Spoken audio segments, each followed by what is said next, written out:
Bonjour. Alors, je vous envoie ce petit message depuis Antalya, où je suis encore. D'abord, un grand merci pour toutes les personnes qui m'ont supporté depuis hier, qui m'ont soutenu par des messages, des coups de fil, des tweets ou autres. Tous mes collègues de l'Assemblée parlementaire de l'OTAN qui sont présents ici, tous mes collègues de tous les pays et de tous mes collègues en France et notamment mes collègues La République En Marche. Je souhaite rappeler les faits parce qu'il y a beaucoup de fake news sur les réseaux. Pour les personnes qui me connaissent de près, ils savent que je ne suis pas une amoureuse des vidéos pour dire oui ou non. Et en général, les fake news, je laisse passer. Mais c'est la première fois où je vois des fake news à une échelle internationale. Et quand mes amis dans les pays arabes, puisque je comprends l'arabe, hélas pour vous, m'ont contacté de tous les pays arabes en disant Sonia, il y a des vidéos sur toi, sur les réseaux sociaux, comme quoi tu fuis pendant que le président, pendant que le ministre des Affaires étrangères turc parle. C'est faux, c'est faux, c'est du montage, c'est faux. Il n'y a que les blaireaux qui osent croire à ça, c'est faux.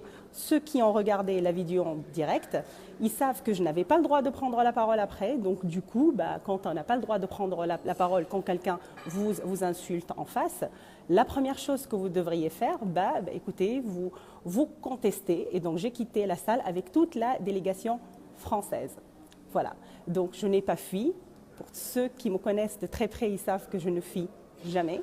Je suis là. D'ailleurs, si le ministre souhaite avoir un débat direct, puisque il m'a rappelé aussi que c'était un historien du génocide arménien et d'ailleurs, by the way, peut-être que c'est un suicide collectif de 1,5 million de personnes. J'étais assez aussi dépassée un peu par le porte-parole du gouvernement turc, le président du Parlement turc, qui dit que je dois rester à Antalya puisque Antalya est très très beau. Voilà, c'est une ville très très belle, c'est très très beau. Elle va rester là parce qu'elle est en vacances. Ah ben non, je ne suis pas en vacances, mon cher ami. Peut-être toi, tu viens à Antalya pour passer des vacances. Peut-être toi, tu es obligé qu'on te cire les pompes. Les parlementaires français, ils bossent, ils travaillent. Donc comme vous pouvez le voir, je n'ai pas fui. Je suis habituée au Parlement quand je voyage à l'étranger. Comme vous pouvez le voir, je suis à l'Assemblée parlementaire de l'OTAN. Je suis toujours ici. Et même si vous envoyez toute cette armée un peu pour m'insulter, pour me dire qu'elle va aller venir m'égorger ou autre, en Tunisie ou en France ou à Paris, parce que j'ai énormément de personnes qui m'ont rappelé à mes origines, comme si mes origines c'était une honte. Et ça me rappelle aussi les thèses de l'extrême droite. C'est un peu fou comme le parti islamo-conservateur turc rejoint les thèses de l'extrême droite. Très très intéressant, voilà. Ce qui m'a choqué aussi dans les paroles de l'exécutif et le législatif turc, c'est qu'ils ont passé toute une matinée, c'est important d'expliquer le contexte, toute une matinée à nous dire voilà ce qu'il faut faire, voilà ce qu'il faut penser. Tout ce qu'on vous a dit, tous les historiens qui vous disent qu'il y a un génocide arménien, c'est pas des bons historiens. Les bons historiens en là, vous devriez écouter une autre histoire. C'est pas l'autre histoire que vous devriez croire. Bref, en fait, on avait des donneurs de leçons en face. Alors je sais qu'ils nous taxent, nous, les Français, comme des donneurs de leçons, mais j'aimerais bien qu'ils se regardent un peu aussi. Il y a quelque chose aussi qui, je vous dis, côté international et côté fake news, quand ils mettent des musiques où moi je cours en accélérant ma sortie, je ne cours pas. Je suis juste sortie en contestation et j'ai attendu que le ministre des Affaires étrangères finisse ses insultes. Je ne suis pas partie au milieu des insultes. J'ai attendu qu'il termine. Voilà. Parce que je vois beaucoup de vidéos qui me montrent moi en courant. Pour ceux qui me connaissent de très très près, ils savent que franchement, ce n'est pas le ministre des Affaires turc qui va me faire ni quitter la conférence, donc quitter la Turquie, il ne me fera pas du tout quitter une conférence comme ça. Voilà. Moi, j'ai contesté parce que je ne peux pas parler juste après lui. Ça, c'était une mise... et c'est un étonnement aussi par rapport au côté fake news traduit en arabe. Pourquoi les Turcs traduisent des vidéos fausses manipulés, avec beaucoup de sons énormes et tout, bon, bref, qui font peur, qui disent que les Ottomans y reviennent. Pourquoi les Turcs, ils sont obligés de faire ça?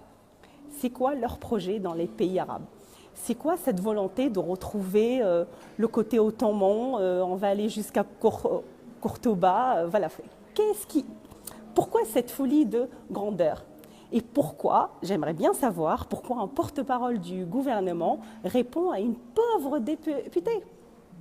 Je ne suis pas membre de l'exécutif, je suis une députée, comme tous les députés du monde entier, qui représente ses concitoyens et qui n'est pas tenue à la parole de son exécutif. Elle le défend si elle a envie de le défendre. Et écoutez, en tout cas, une démocratie saine, ce n'est pas une démocratie qui a besoin de haters, qui a besoin de plein de gens. Et d'ailleurs, c'est quoi cette histoire de drapeau turc? On dirait qu'il y a un match de foot.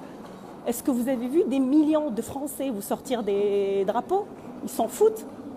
Vous savez pourquoi les Français ils s'en foutent? C'est pas parce qu'ils n'aiment pas leur pays. Les Français ils s'en foutent parce qu'ils bossent, parce qu'ils ont une vie, parce qu'ils ne sont pas derrière leur ordinateur du matin au soir.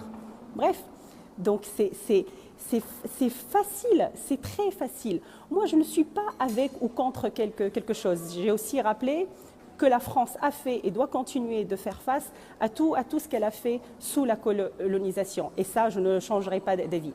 Moi, ce qui me dérange, c'est ce côté, si tu n'es pas avec moi, si tu m'apportes une opposition, une contradiction sur un point, c'est que tu n'es pas d'accord sur tout le reste. C'est ça qui me dérange. J'ai juste rappelé aux Turcs, un grand pays ami, j'ai juste rappelé aux Turcs qu'ils n'ont pas la science infuse, comme je n'ai pas la science infuse. Ils n'ont pas la science infuse.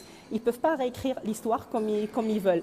Donc, je vous donne rendez-vous le 24 avril, date de commémoration du génocide arménien en France.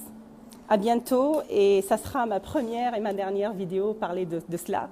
Et comme vous pouvez le voir, encore une fois, je suis là. Voilà, à bientôt.